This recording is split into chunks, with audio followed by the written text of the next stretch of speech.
where it starts off here, where it's like, I'm so excited. I can't wait to start my business. This is going to be so amazing. And then the next day, it's like, this is too hard. I can't believe I did this. What am I doing? It's not going to work. And then the next day, something really amazing happens. And we're like, yay, it's finally working. This is exactly why I became an entrepreneur.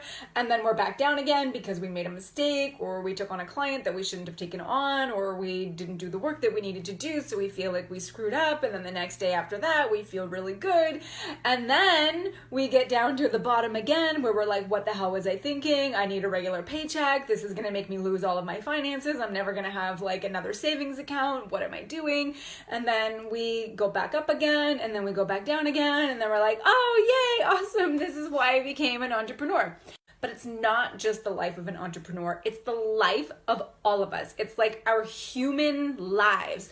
We have good days, we have bad days, we have amazing days, we have just neutral days. We have days where we feel like everything that we're doing is working. Our health is jiving, our career is amazing, our relationships seem to be really amazing, our money is on top, everything is just going. We're motivated, we have willpower to exercise, like it just flow after flow after flow.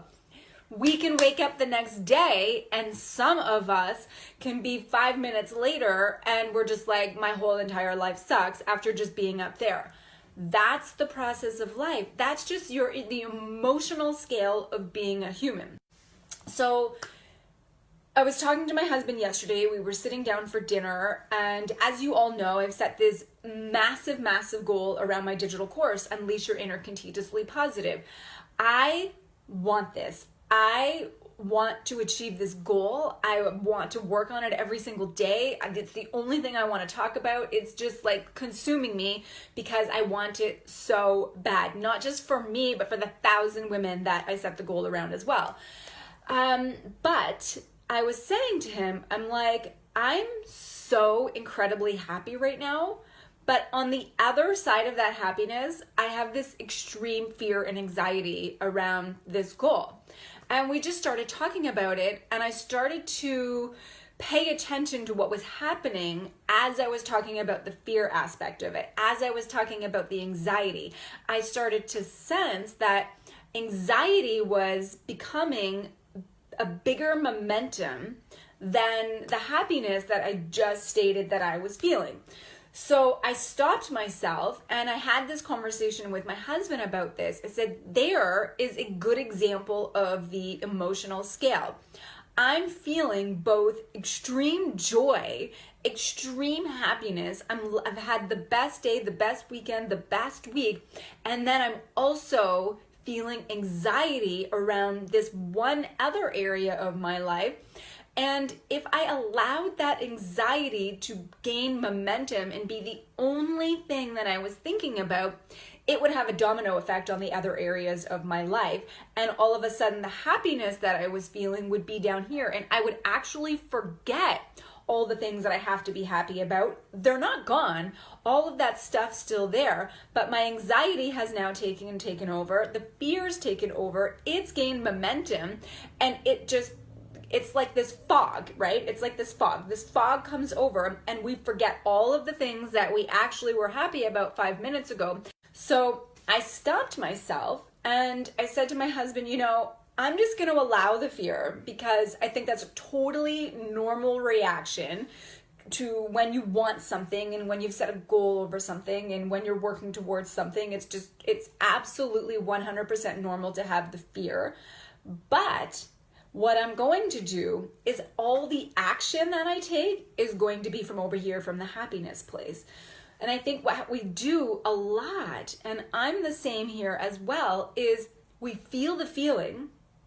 We think that's negative. It must be true. If I'm feeling it, it must be true. Oh my God, I'm afraid. And if I'm afraid, what if I fail? And if I fail, okay, well, if I fail, I can't even think about failing. I might as well not even do it. And then what happens also, our energy goes down and we don't feel like taking the action. We don't have the inspiration. We don't have the creativity. Our mind's not flowing, like nothing is flowing, because we've gained too much momentum over in what we'll call the negative emotion.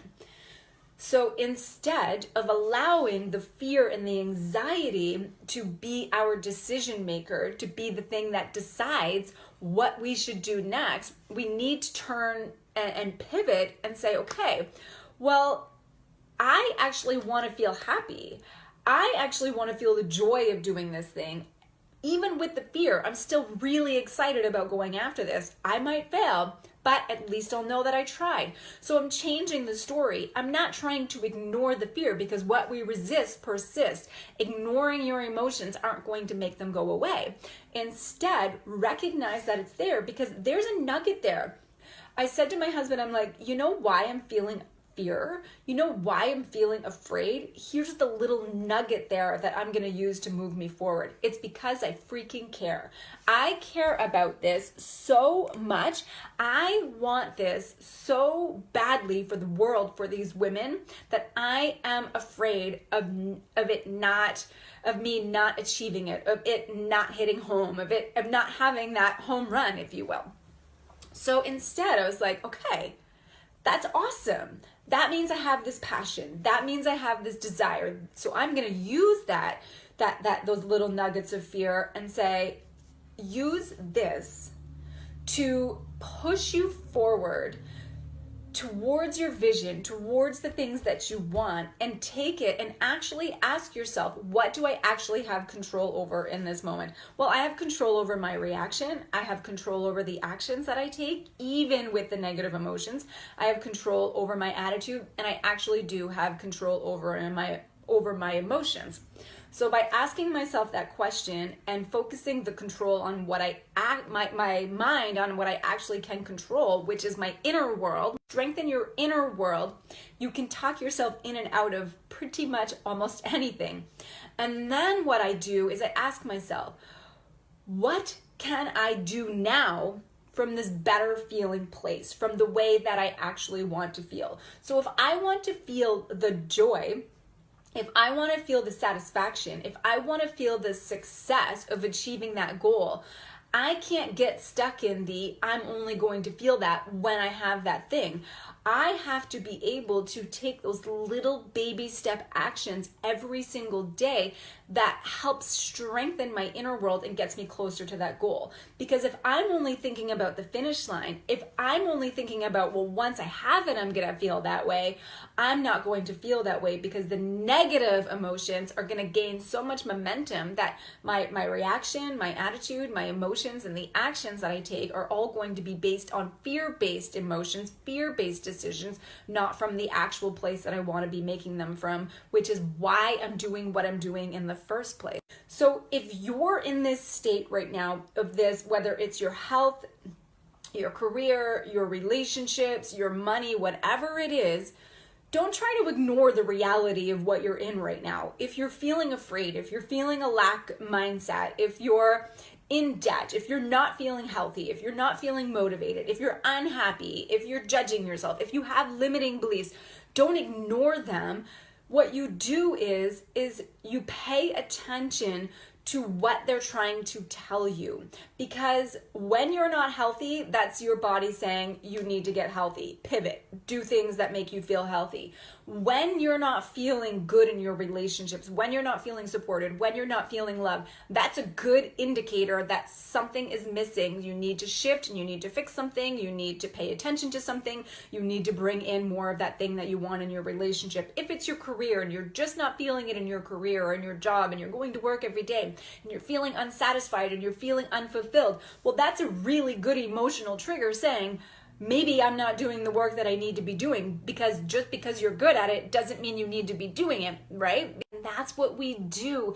We just take little tiny action steps every single day to strengthen our inner world, so that then we can pivot back and forth. We can feel all the feelings we need to feel over here that we used to try to ignore because we thought they were negative, and spend more of our time over here in happy land, which is really what we want to do. So control your inner world. What do I actually have control over? Your reaction, your attitude, your emotions, and your actions. What you're going to do even if you feel sad, what you're going to do even if you feel fear and anxiety, so that you can move a little bit closer and turn the emotional scales and get a little bit closer to the way you actually do want to feel.